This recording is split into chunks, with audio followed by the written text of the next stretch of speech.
This GX new was 72 grand. And now, after 22,000 miles, it's worth... What? No way! A year ago, we bought this Lexus GX 550 Overtrail with our own money so that we could live with it just like you do.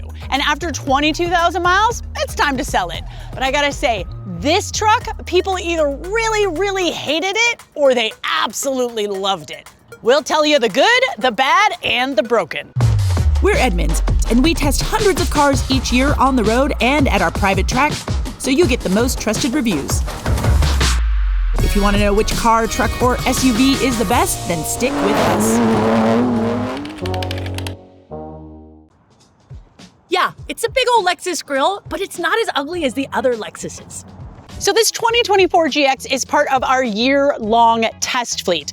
And at any given time, we have about 20 vehicles that staff members can take out and drive every single day. And the way we choose those cars are what we think is the most important or the most interesting to have around for longer than our regular 2-week testing period. Now, we went for the off-road ready Overtrail model, and this GX was the first Lexus to get an Overtrail moniker, so we were pretty curious.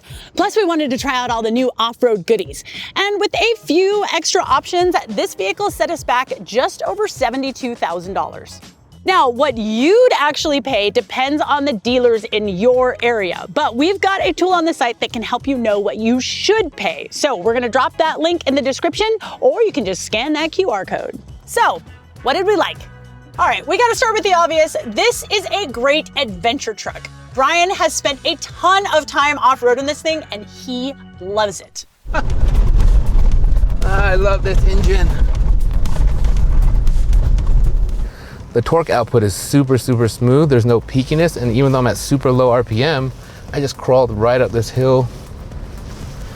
After kind of having a hard time getting it up on the ziggurat, I was a bit worried about this hill climb, but my fears were completely misplaced. This thing is just all around light work. And he's not the only one. I took the 1-year GX out for a family off-roading day, and this thing's a champ. Easy to load all our stuff for 2 adults, kids, dogs, whatever. I was able to put my traction boards across the back, and the kids' car seats went in no problem. It was super smooth and quiet on the way to the trail, and then once we got off-road, no problem. Washboards, super smooth. Sandy washes, super fun. Technical stuff where you're going through some rocks or maybe uphill or downhill, handled it no problem. The long nose and big wheels had me a little worried about damage, but the 360 camera suite made it really easy. And once we got back on the road home, mom and kids were asleep within a half an hour. Can't ask much more from an SUV. So the GX is related to the Toyota Land Cruiser and 4Runner, and it falls somewhere in between when it comes to off-road capability. But we actually like the GX better than both of them. The GX is a great all-around off-roader, while again, that 4Runner TRD Pro only happy a very small percentage of the time. And the GX is, for me, the clear choice out of these two for a vehicle you're gonna live with, especially if you're gonna drive it every day. Don't buy one of these, buy one of these, and if you absolutely need a third row to go off-road, look elsewhere. If I'm taking one home today, it's probably the GX. And why do we like this so much? It's just way better to drive. I mean, if you're used to driving an off-road truck, this thing is way cushier. I mean, compared to the TRD Pro 4Runner, this thing's like a Barca-lounger, man. And this 6-cylinder under the hood, it is sweet. Yeah, buddy. I really like the Turbo 6 in the GX. When you're cruising, it feels really restrained and subtle. But when you ask for some speed, it wakes right up and gets really lively. Another big plus here is the cargo area, especially when you compare it to the 4Runner. Now the GX's load-in height, it's also pretty high compared to a normal vehicle, but it's still about 3 inches less than that of the 4Runner, and that means that if you're loading in gear, it is noticeably easier to do so in the Lexus. But the big difference that we found between these two cargo areas was from measuring this vertical space, because here on the GX is about 6.5 inches taller than what you're getting in the 4Runner. And that means not only that you can load in larger items, it just means that it feels like you can fit a lot more stuff. So the GX is a big winner, and just living with it for a whole year in Los Angeles, we found a lot of little tiny things that we really liked as well. Special shout out to the pads where you can rest your knees while driving. I want those in every car I drive from now on. I loved how quick and accurate the responses were to voice commands. Every time I said, "Hey Lexus," it understood me, and it was quick and performed all the functions accurately. I actually really like the Lexus GX for Los Angeles. It's high up, you get a commanding view of all the terrible traffic ahead of you. But even though it's big, it's also pretty narrow for an SUV its size, which means you can park it in all the tiny parking lots here. And I can actually get to my kid in the back seat to get him in and out, even in like a Trader Joe's. And you guys, it just looks so good. This thing turned so many heads. It's so handsome, especially in that black-gray color combo. There are two things that I really like about the GX's looks. The first one is that its boxy, upright styling really matches its rugged off-road capability. And the second thing that I like is that it doesn't look like Lexus's other SUVs because they're all ugly. So that means it's pretty much perfect, right? Nope. Our GX is pretty comfortable to drive for an off-roader, but compared with basically anything else with the Lexus badge, yeah, not so much. It's been a week with the Lexus GX 550 Overtrail. I'm exhausted. I mistakenly thought this was going to be a cushy ride. Not so much. The culprit, though, was the freeway ride. I mean, when you're driving around town, the off-road suspension is great at soaking up bumps and potholes, drainage ditches, but when you get up to speed on a straight road, that is where the problems happen. The GX rides like a truck. It can be pretty bouncy over rough pavement and has a ton of body roll around every corner. Now, if you like that trucky feel and enjoy off-roading, then it's great. But as someone outside the target audience, the GX is not for me. As much as we like this V6, we did not like filling it up. I've taken the GX on several road trips now, and there are a lot of reasons to like this car. However, one thing you're gonna have to be okay with is spending a lot of time and money at the gas station. The GX has a relatively small 21-gallon gas tank, and between that and our average of just 16 miles per gallon, you're only gonna get about 300 miles or less on each tank of gas. That means a lot of stops. And at national average fuel prices, it's gonna cost you around $80 to refill each time since this thing requires premium. Or if you're here in California like us, it's closer to 100. Ouch.